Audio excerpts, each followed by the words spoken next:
కావేరిని ఆ జైలర్ భైరవి కాసేపు కూడా కుదురుగా ఉండనివ్వదు, మనశ్శాంతిగా ఉండనివ్వదు. ఏదో రకంగా టార్చర్ పెట్టాలనే చూస్తూ ఉంటుంది నాగవల్లి మాటలు వింటూ. అయితే ఈసారి తను ఏ తప్పు చేయకపోయినా నీకేదో ఒక రకంగా పనిష్మెంట్ ఇవ్వాలి అని ఒక కుండలో ఆ జైలరే కత్తి, ఫోను పెట్టేస్తుందనమాట. ఇవి నువ్వే కదా తెచ్చావు, నన్ను చంపాలనుకుంటున్నావు కదా, అందుకే కదా ఇవి తీసుకొని వచ్చావు, అంటే బయట నేరాలు ఘోరాలు ఏదో చేస్తున్నట్టే కదా నువ్వు అని కావాలని కావేరిని ఒక చీకటి రూమ్‌లో పడేయించేసి ఫుల్లు వార్నింగ్ ఇస్తుంది. అలాగే కొడుతుందనమాట. రక్తం వచ్చేలాగా కొడుతుంది. అయినా కావేరి వాటి దెబ్బలకి తట్టుకుంటుంది. ఈమె జైలర్ కదా, ఇవ్వాల్సిన మర్యాద ఇస్తూ రెస్పెక్ట్ ఇస్తున్నా కూడా ఈమె కావాలిలా చేస్తుంది.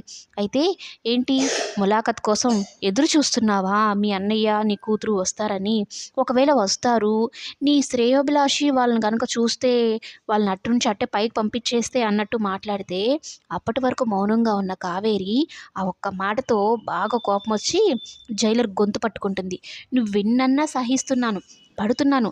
మరలా మా అన్నయ్య, నా కూతురు గురించి నీకెందుకే, నువ్వు సావే అన్నట్టు గొంతు నులిమేస్తూ అలాగే ఒక లోపలికి నెట్టేసి తనని ఒక గదిలో పెట్టేసి, ఆ చీకటి రూమ్‌లోనే పెట్టేసి గడి పెట్టేస్తుంది. "ఏయ్ కావేరి, తలుపు తీయవే, తలుపు తీయవే" అని.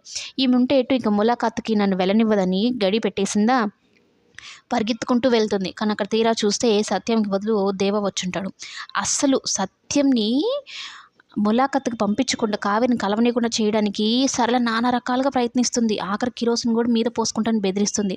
నువ్వు ఏం చేసినా నేను తీసుకున్న బాధ్యతకి నేను న్యాయం చేయాలి. నా చెల్లికి నేను మాట ఇచ్చాను.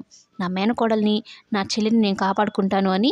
నువ్వు చచ్చినా కూడా, నేను చచ్చినా కూడా నేను వెళ్ళేదే అన్నట్టు చెప్పేస్తాడు. అయితే పిల్లలు భయపడిపోతారు. పిల్లల ముందు ఇలాంటి వేషాలు ఎయ్యకు అని వార్నింగ్ ఇస్తాడనమాట. అయితే అది కిరోసిన్ కాదు, రంగు నీళ్ళు కలుపుకొచ్చి అలా బెదిరిస్తుంది కావేరి దగ్గరికి వెళ్ళనివ్వకుండా చేయడానికి అన్నట్టు సరళ.